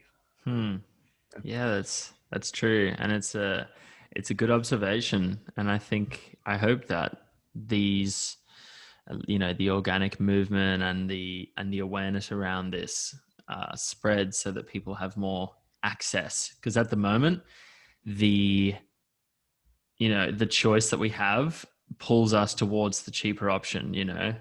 All of the Coles and Woolies brand stuff is insanely cheap. And if it wasn't there, everyone's new normal would be, it costs $12 for a bag of almonds, not $8. You know what I mean? Or it costs $15 for a bag of almonds. And then they go, damn, almonds are pretty expensive, but I know that they're really good and dense. So I'm going to then put out my $15 and be like, but I'm going to save these almonds, and I'm just going to smack them all in one go one afternoon, because I know that I can go buy another bag for $8. Comes also, you see the meat in the supermarkets where you can get 24 sausages for $8, and the percentage of meat in those snags may be only 50% or something. Yeah. But it's actually crazy that that's the new normal. And there was a point where milk was $1 a liter, maybe a year or two ago, and you could buy, it was just insane. And obviously no one's making enough money for a sustainable farm on that kind of equation, but also it doesn't really, invite the kind of, attitude towards eating and our nutrition that, is going to be sustainable. Commodity. Yeah. And good for people. And I think that's such a good point that you brought up, in terms of good quality nutrition builds good quality people, and having that quality focus definitely seems like, such an important part of it. The last, coming to the end of our specifically nutritional part of the podcast. Okay. There's two things that I want to talk about. Last, it's touching more on the conscious eating thing. And then I want to also talk about what you're actually doing with Praksis, and what kind of things what it looks like, the work that you're doing with the nutritional coaching. So the first one, awesome. Distracting ourselves while eating, either on our phones or whatnot. Is there a reason that we're doing that, do you think? Is there a reason that we're distracting ourselves while we're eating? Yeah. So I think we all do this, and I do this, even though one of the things that I definitely teach is also to try to spend time eating when you're not distracted and you're paying attention. And it would be wonderful if I could have some of my nutritional coaching students have the experience that you and your girlfriend had at the silent retreat, where you're forced to just pay attention to the food. And I think really, I don't really know why we all tend to do this, apart from the fact that food is something that we do. Eating is something that we do a lot every day, so eating is something that we do it most of us do it every morning, every lunchtime, and every dinner time, and probably a couple other times in between. And so it's also something that we tend to, many of us tend to find something that works. And it's something that works in terms of our schedule, or in terms of our, maybe we have to go to an office, and the easiest thing to do to have lunch when we go to the office that's relatively cheap is to get, say, a couple tins of tuna, those little tins of tuna, and then have some biscuits, and it's just easy to have that at work, and we just eat that every single day at our desk, doing, and day in, day out for years and years. That's what we eat. And then every dinner it's something very similar, because we're rushing home, and we really want to get to our finish off all of our work and then get to class, and then we only have an hour to eat. So we make a lot of choices around how we eat that are based on those sorts of things. And it means that quite often our choices are, we end up eating the same stuff a lot. And so I think we're all a bit bored. We're all a bit bored with the actual food that we're eating. So because we're bored with the food, we try to make it more interesting by distracting ourselves with something else. It's also a factor of the fact that our phones are super, super interesting and a little bit addictive. I think we've all experienced that. And so, I'm not sure if food has much of a chance. Yeah. Unless you're at the best restaurant, with your best friends. Yeah. Most people aren't going to be. Maybe they'll take out their phone and take a photo of the food, but they're probably not going to be just on their phone while they're eating at Raku, for example, here in Canberra.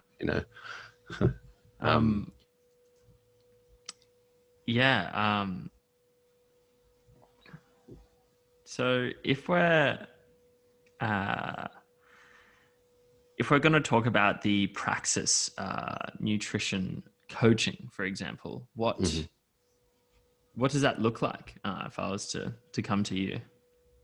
Yeah, well, the very first thing that we'll do is we'll meet and we'll have a chat, and I spoke to you earlier about this getting down into why and into the goals.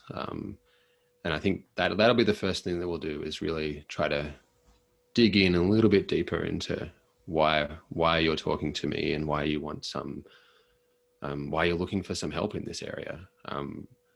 Because chances are that'll give me a really good feel for how I can help you. And then we have essentially we have a periodized program. So it's kind of similar, Pat, to what you're working on with your movement training, where we have this will just be 1 month. We have 1 month of tasks that you're given to practice each day, and those tasks will help you develop healthy habits. So, for example, say in our first little chat, we come to the conclusion that I can come to the conclusion that you need to eat a little bit more protein. That's a very common one for most people. Most people aren't eating quite enough protein. And so we need to develop the habit of eating protein with each meal, or eating enough protein each day. And so in your program, you'll have a little task that you can do, tick off every day, that will help you to get into that habit, so that over time, having practiced the habit for a little while, you won't need it to be on your program. You'll just be in the habit of doing it, and in the habit of thinking about protein every time you go to eat. That's just an example. So we'll work usually on, students will work on probably anywhere between 4 to 6 daily tasks that they're doing. The tasks are really, I keep them as simple as possible, because one of the things about developing habits is that we need to be, in order to develop a habit, we need to actually be consistent with it. So if I give you something that's too complex, then yeah, maybe you achieve it once a week, but you're not going to get into the habit of it unless you achieve it every day. And so I give you 4 to 6 small tasks that you can achieve every day, and then we build up from there. We slowly add all of the pieces. So what we'll work on will be some habits around your macronutrients and getting enough protein, carbs, and fat. And so energy, so making sure you're getting enough for your energy that you're using, getting enough for building, if you're doing training, your recovery and all that stuff with protein. And then we'll have some habits that will be around micronutrients. And so what that usually will entail is just looking at your vegetable intake and maybe your organ meat intake if you're doing the carnivore thing, and maybe a little bit of supplementation. It's also going to be things like water and fluid intake. It will also be things to do with cooking. I mentioned earlier that the diversity of cooking methods has an impact on your micronutrient intake. So there'll be habits to work on there. And then a large aspect of the program is this mindfulness aspect. And so there'll be habits there to develop around mindfulness. So I mentioned already a really important one that we work on right at the start is the habit of eating slowly. Because if you develop the habit of being able to eat slowly, that gives you access to all of these other areas, being able to notice when you're full, being able to notice when you're hungry and what actually being hungry feels like, and learning to be able to listen to what your body is telling you in terms of cravings. If you are maybe you've submitted to some cravings and you're having a little bit of a binge, eating slowly means that you might actually have a chance of slowing down that binge, just for example, and just eating a little bit less. And yeah, it's like I would say it's a superpower, learning to eat slowly. So that's one of the habits that we'll work on fairly early on in the program. And we go month to month, checking in every week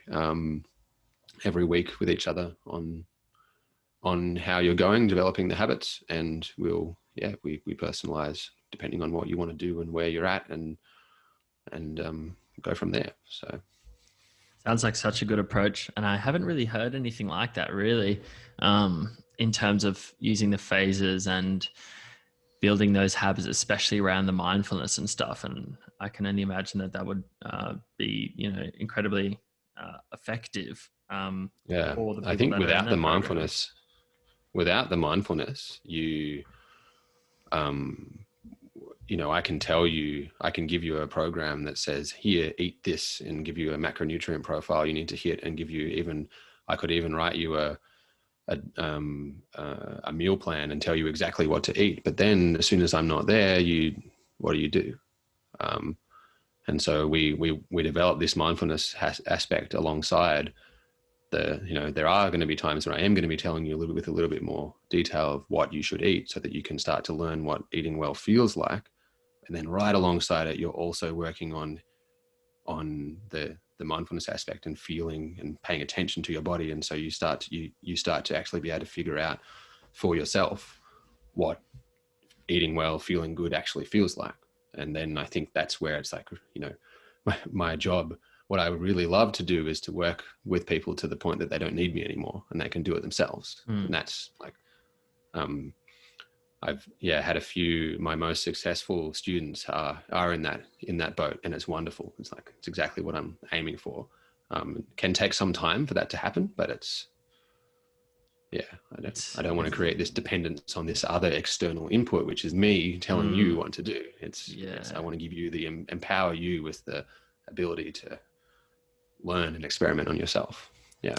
And I think that's, that is the best goal as a teacher, is to ultimately have your students non-dependent on you, and I think that it's so gratifying as a teacher to have people being dependent on you and your guidance and your, accountability to some extent as well. But ultimately it takes 3 times the swallowing of the ego in the teacher's seat that it does in the student's seat, because you are so much more tempted to ingratiate your ego in so many, different ways. And, progressing people too fast, for example, because you want them to be a representation of your great teaching style, progressing people too slow because you want to be the person who's up top and no one else competing, and having people dependent on you, which makes you feel important. I do notice a lot in the teaching landscape that people, it's especially in our community that's really young and new. There are a lot of, it's not, the teaching profession has not been established so long that the teachers with good intentions and who have an understanding of how their ego influences their teaching haven't all been weeded out. You know what I mean? It's still a young community and stuff. And I think it's so tempting, like who, for example, there's almost it's almost kind of like the monk narrative. You know what I mean? It's like you tap the student on the shoulder and they turn around, but, or you snatch the fly out of the air, full Zen master style, and they can never catch up to you. Kind of like, like any kind of master splinter or that turtle in in Kung Fu Panda or whatever it is. It's so hard. Like, what have you learned as a teacher? Along that lines, I mean, it's humbling every day to be a teacher. I think you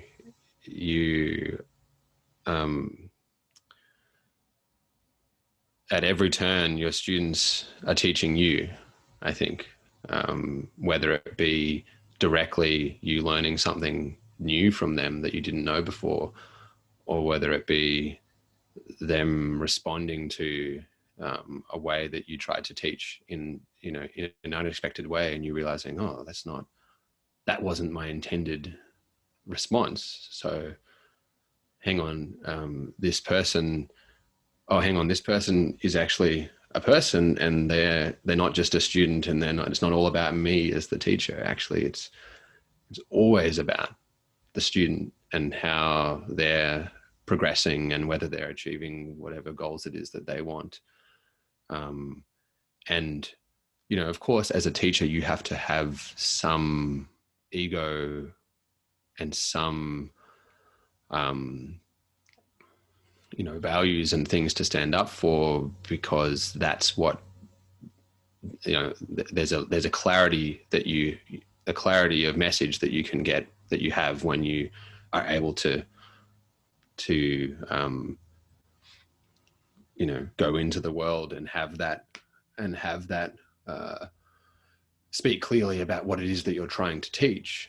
But I think you also need to be open to, you need to go out in the world and do that and say those things, but then be open at every turn to have someone teach you something.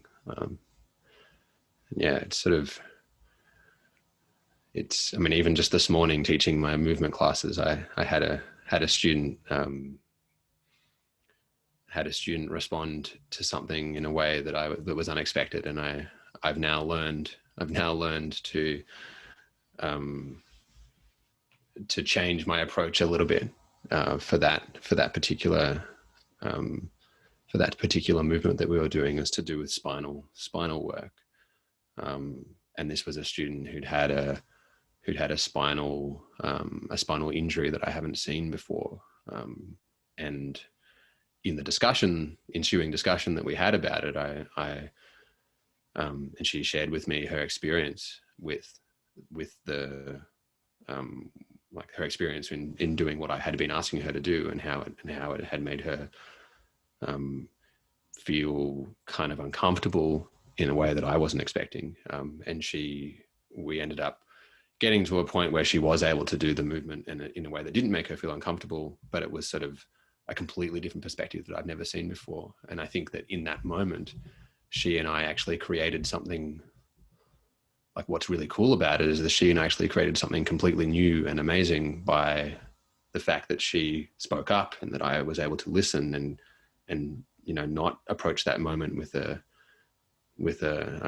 ego, and we actually created something new there. And I think that's actually that's the basis of really good communication, I think, is that, one person can say a lot and another person can say a lot, but when you get together, you can create something that's bigger than the two of you, can't you? So yeah, and it kind of comes back to that beginner mindset, and it sounds like what you're saying is, in your teaching, reminding yourself of the beginner mindset, to not take things for granted is a huge thing, which is kind of like an oxymoron a little bit, but yeah, it's definitely a super powerful thing. What particular movement goals, short term and ideal ultimate long term, do you have? Yeah.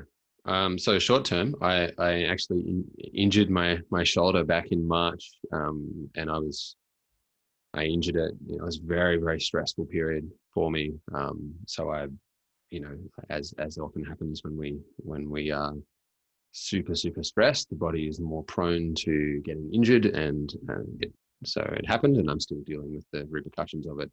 And so short term, I want to move past that, the injury, so that I can get back to feeling good again not having pain in the shoulder. So yeah, it seems like that's really a big short-term goal for me. The other one is I'm trying at the moment to get a handstand push-up freestanding. And that one's been a really long journey for me. And I've been working on it for years, and it's just been a particularly difficult one for me to crack for whatever reason. And I'm getting close. So I'm excited about that one. And a longer term goal, and I have been working towards this for a while in terms of, specific movements, is a longer term, but because of this injury, I've sort of had a bit of a setback, is that I'm working at the moment on my one arm chin. And there's a little part of me that asks myself why it is that I'm working on the one arm chin. And really it's one of those goals that I have because I know it's a really hard thing to do and a really hard thing to develop. And I want to develop it because I want to have have had the experience of trying to work on something that's quite hard to do and takes a long time and is, very difficult, and has had challenges and setbacks and things. And I want to have stuck it through and know what that feels like. So that's kind of why I'm doing that one. It's not really about the one arm chin at all. It's about having that developing that skill of determination and stick-to-itiveness, I suppose, and also compassion for myself there, and knowing that, knowing compassion in that it's sort of, I need to take it slow and be where I'm at every single day and not try to push too hard. Otherwise it doesn't actually help me in the long term. So in terms of the like another big long-term quality that I'd like to develop in my movement practice is I'm really I mentioned at the beginning of this recording, we were talking a lot about shame and like me feeling pretty shitty in my body and shitty about my body and things. And so for me, the quality that has most developed is this quality of kind of hardness and like holding and fear in the body. And I think what I'd like to get to in a longer term kind of point of view is really developing this kind of softness and ease in the body, that quality of the quality of softness and ease. And it's just in the general way that I walk and move and dance and play in the world. I know that's kind of esoteric, but that's really one of my long-term goals, is to have that be in my body and accessible all the time. Yeah, I think that's, I feel like a lot of guys especially, could do with a little bit more, openness in the body and ability to create softness and things like that.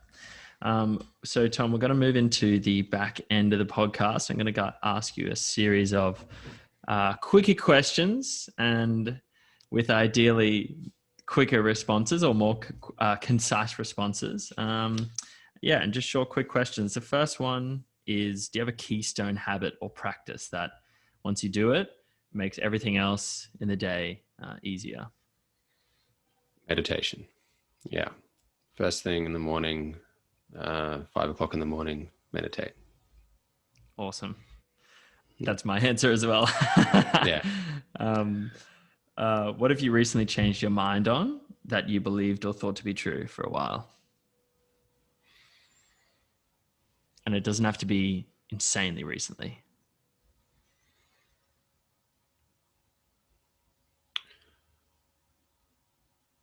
Yeah, probably the one that comes to mind is this thing about fat being unhealthy, and now I know I've changed my mind. Fat is healthy and good for us, and we need it. Yeah, that was a while ago, but what is something you wish you knew 6 years ago? I wish that I knew about spinal practices and spinal waves 6 years ago. Great answer. If you could have everyone in the world read 3 books, which ones would they be? Yeah, that's a good question.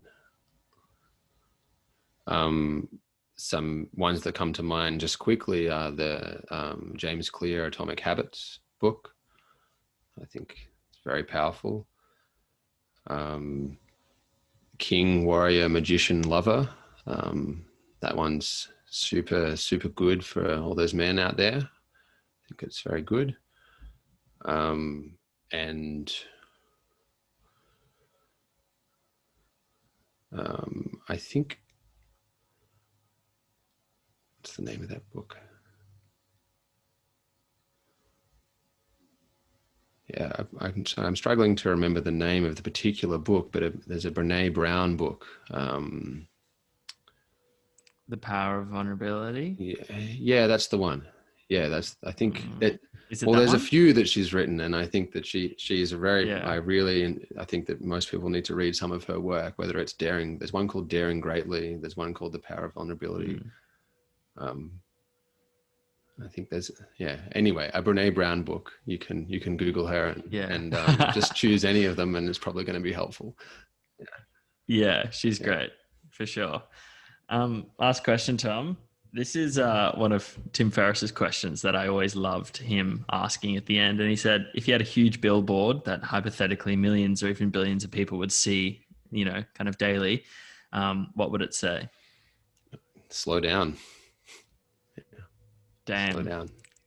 That's fabulous, man. I think that's an awesome way to wrap up the podcast. And with that, man, I'm super appreciative of the time that you took out of your day today to record, and the vulnerability that you showed in sharing your story, and the honesty as well. And I think that'll come out and really be noticeable to all the listeners. So huge thanks, man. Really appreciate you coming on and sharing your story. Yeah. Thank you, Pat. It's been great.